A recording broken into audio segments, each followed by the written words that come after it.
أهلا بيكم، ازيكم يا شباب؟ أنا علي السيد ودي دورة تصميم المواد.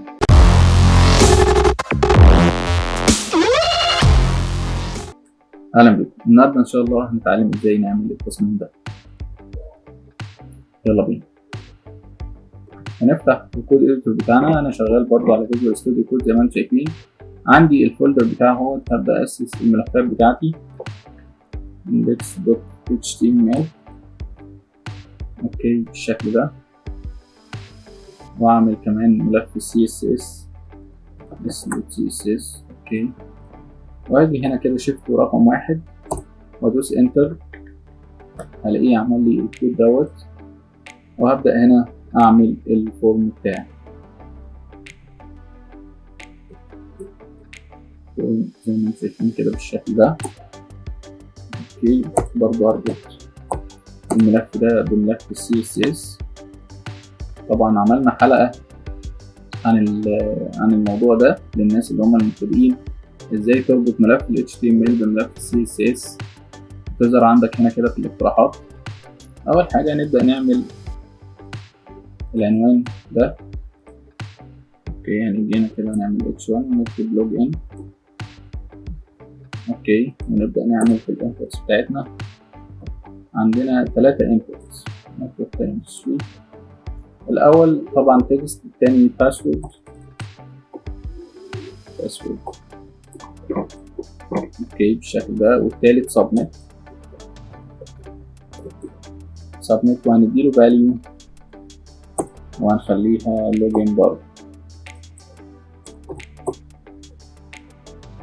اوكي بالشكل ده. هنيجي هنا هندي بليس هولدر هنا مهم. اوكي بليس هولدر، نخلي الأولى هنا كده يوزر نيم، وهنا هنخليها باسورد. اوكي بالشكل ده. نروح نبص على النتيجة بتاعتنا. أنا شغال باللايف سيرفر، انت تقدر تشتغل زي ما انت عايز. تلاقي المفروض هي دي النتيجة اللي تظهر عندك. نكمل شغلنا، نروح على ملف CSS. طبعا بعد ما احنا ربطناه هنعمل البادي بس اللغة عشان نعرف نشتغل.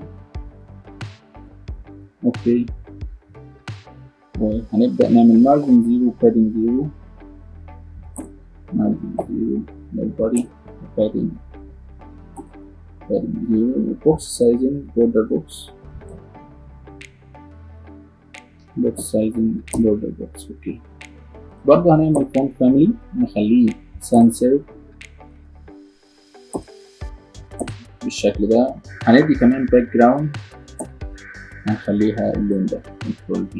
نروح نشوف النتيجة بتاعتنا، هتلاقي هي دي النتيجة المفروض تظهر عندك، نفس لون الباك جراوند بالشكل ده. وهنروح نكمل شغل. هننزل على الفورم بتاعنا نفسه، هنديله برضه باك جراوند، اللون دوت. طبعا زي ما انتم شايفين كده بالشكل ده. طبعا علشان خاطر نقدر نوجهه للنص ونتحكم فيه براحتنا، فاحنا المفروض نديله ويت، لان هو بيكون باي ديفولت واخد الويت الفول ويت كده بالكامل، بيكون واخد عرض الشاشه كلها.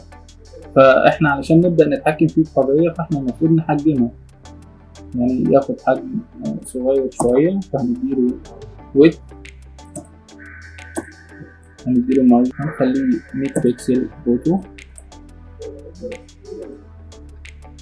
هنديله بادنج 40 بكسل بالشكل دوت، وهنعمل له تكست الاين سنتر.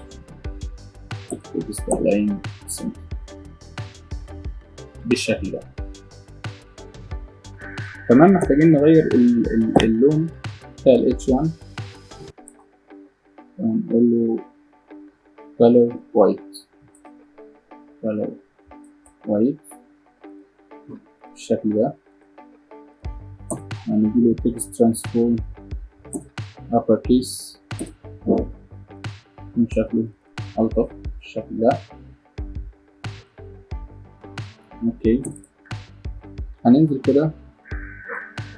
دلوقتي محتاجين نشتغل على الانبوتس نفسها،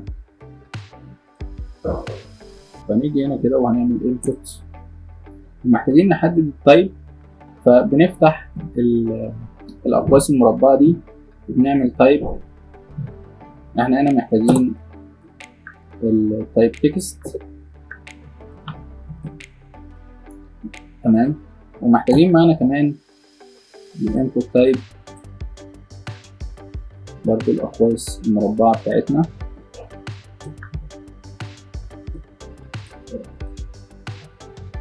هنخليها باسورد.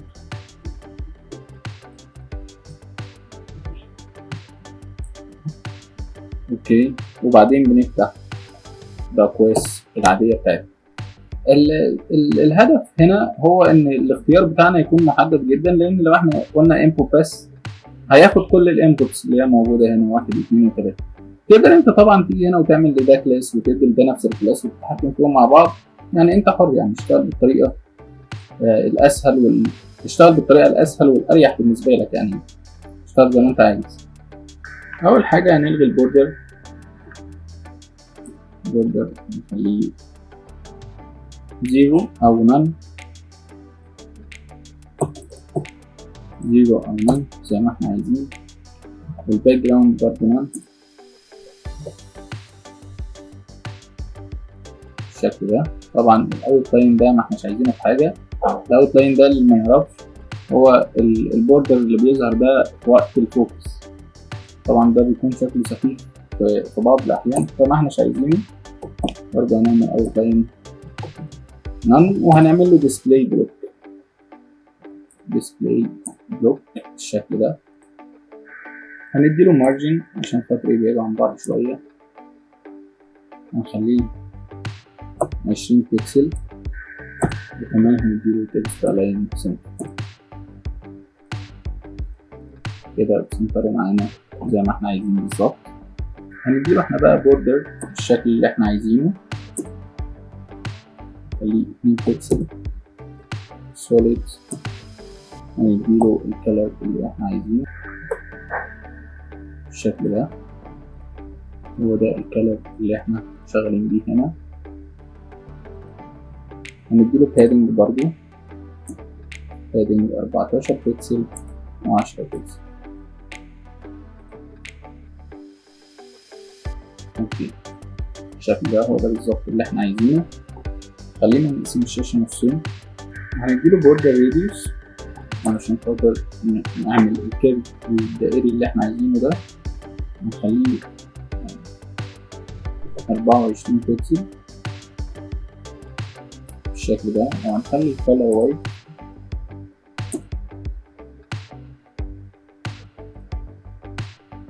اوكي كده لما نيجي نكتب هيبقى الكالر وايت. محتاجين كمان نديله ترانزيشن ربع ثانية بس. اوكي كده الوضع كويس جدا. عايزين بقى في وقت الفوكس، يعني لما بنكليك كده بيحصل النقلة اللي انتوا بتشوفوها هنا، كمان هنا لسه أعرض شوية، فهنديله هنا ويت هنخليه 200 بيكسل بالشكل ده. اوكي، برضه هنسلكت الجزء ده لكن هنخليه في وقت الفوكس. هنعمل كده كنترول سي. اوكي، نبدأ كده كنترول بي، لكن هنزود هنا الفوكس. اوكي، وهنا كمان بعد الباسورد الفوكس، يعني احنا هنا دلوقتي هنشتغل على الفوكس. في وقت الفوكس احنا عايزين ايه؟ عايزين نغير الويدث ده، وعايزين نغير الكالر بتاع البوردر زي ما انتم شايفين هنا كده. الويدث بيزيد والكالر بتاع البوردر بيبقى اللون الجرين اللي انتم شايفينه ده. فيلا بينا، فهنيجي هنا كده هنقول له color control B،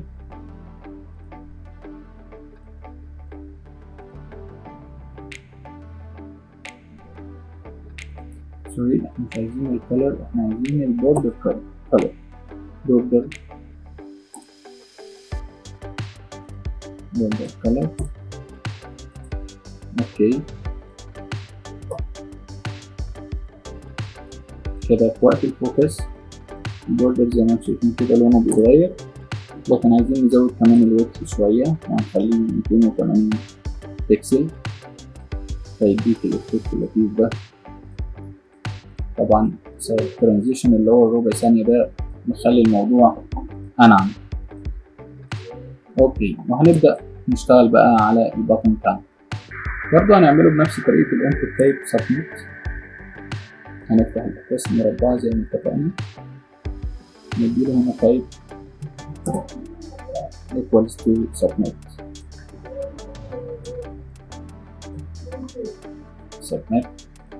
وهنبدأ نشتغل.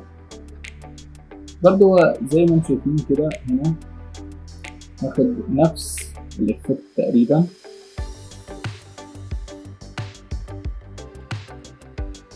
فهنيجي هنا كده هناخد كل ده كنترول سي، وهنيجي هنا كنترول بي،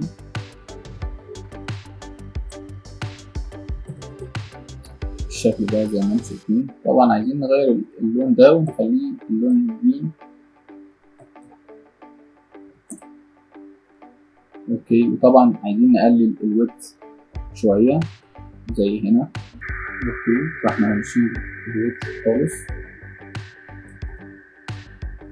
وهنزود البادي نخليه 14 بكسل 40 بكسل بالشكل ده زي ما انتم شايفين. طبعا عايزين في وقت الهافر يعني لما بنقف عليه كده بيدينا بيغير الباك جراوند بتاعته، هنا بيخليها لنا باللون الجرين كده. وهنا برضه لو انت ملاحظ لما بنيجي نقف كده على الانبوت دوت بيدينا العلامة بتاعت الايد. عايزين برضه نعملها هنا ونديله كروس اب بوينتر كده. وقت ما نقف برضه هيدينا نفس العلامة. هناخد برضه الجزء ده لكن هنعمل له ستايل في وقت الهافر. هنقول له هافر اوكي بالشكل ده. هنقول له باك جراوند كلر، هنختار الكلر دي. هتلاقي في وقت الهافر هيديك الإفكت ده نفس الإفكت اللي احنا عاوزينه.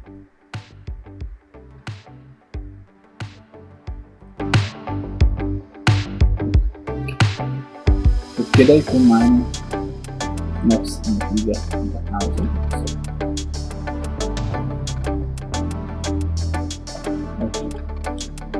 أتمنى الشرح يكون بسيط وعجبكم، ولو أنت جديد معانا في القناة متنساش تشترك وتفعل الجرس عشان يوصلك كل جديد. أشوفك إن شاء الله الحلقة الجاية.